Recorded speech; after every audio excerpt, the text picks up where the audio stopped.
वैष्णो देवी मंदिर की कथा। भारतवर्ष की पवित्र धरती पर स्थित माता वैष्णो देवी का दरबार श्रद्धा, भक्ति और आस्था का अद्भुत संगम है।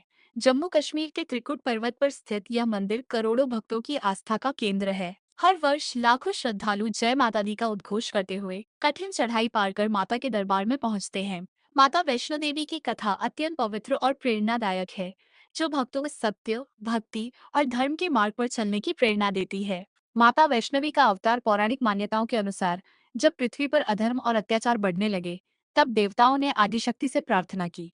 तब मां ने तीनों देवियों, महालक्ष्मी, महासरस्वती और महाकाली की शक्तियों को एक रूप में समाहित कर एक दिव्य कन्या को प्रकट किया। इस दिव्य कन्या का नाम वैष्णवी रखा गया। बाल्यकाल से ही वैष्णवी अत्यंत तेजस्वी और धर्मपरायण थी। वे भगवान विष्णु की अनन्य भक्त थी और उनका जीवन लोक कल्याण के लिए समर्पित था। उन्होंने कठोर तपस्या की और संकल्प लिया कि वे जीवन भर ब्रह्मचर्य का पालन करेंगी और धर्म की रक्षा करेंगी। भैरवनाथ की कथा। उसी समय एक तांत्रिक साधु था जिसका नाम भैरवनाथ था।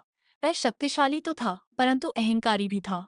उसने जब वैष्णवी के तेज और सौंदर्य के बारे में सुना तो वह उनके पीछे पड़ गया। वह उनकी परीक्षा लेना चाहता था और अपनी शक्ति दिखाना चाहता था। माता वैष्णवी उससे बचने के लिए त्रिकुट पर्वत की ओर चली गई।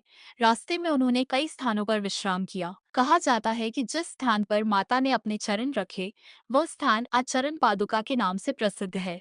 जिस गुफा में माता ने 9 महीने तक तपस्या की, उसे अर्धकुंवारी या गर्भजून कहा जाता है। पवित्र गुफा और भैरव वध। अंततः माता उस पवित्र गुफा में पहुंची, जहां आज उनका मंदिर स्थित है। जब भैरवनाथ वहां भी पहुंच गया और माता को युद्ध के लिए ललकारा, तब माता ने अपना दिव्य रूप धारण किया। उन्होंने महाकाली का रूप लेकर भैरवनाथ का संहार कर दिया। भैरवनाथ का सिर कटकर दूर पहाड़ी पर जा गिरा। मरते समय उसे अपनी गलती का एहसास हुआ और उसने माता से क्षमा मांगी। माता ने उसकी प्रार्थना स्वीकार की और उसे वरदान दिया कि जब तक भक्त उसके दर्शन नहीं करेंगे, तब तक उनकी यात्रा पूर्ण नहीं मानी जाएगी। आज भी भक्त माता के दर्शन के बाद भैरव मंदिर जाकर दर्शन करते हैं। 3 पिंडियों का रहस्य। गुफा के अंदर माता 3 प्राकृतिक पिंडियों के रूप में विराजमान है। ये तीनों पिंडियां महालक्ष्मी, महासरस्वती और महाकाली का प्रतीक हैं। यही कारण है कि माता वैष्णो देवी को त्रिकुटा भी कहा जाता है।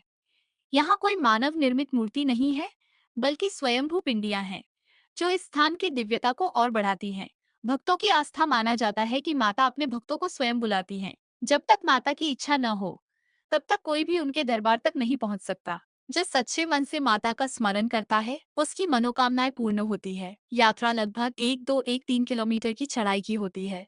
श्रद्धालु जय माता दी का जयकारा लगाते हुए कठिन मार्ग को भी सरल बना लेते हैं। रास्ते में बाणगंगा, चरण पादुका और अर्धकुंवारी जैसे पवित्र स्थान आते हैं, जिनका अपना धार्मिक महत्व है।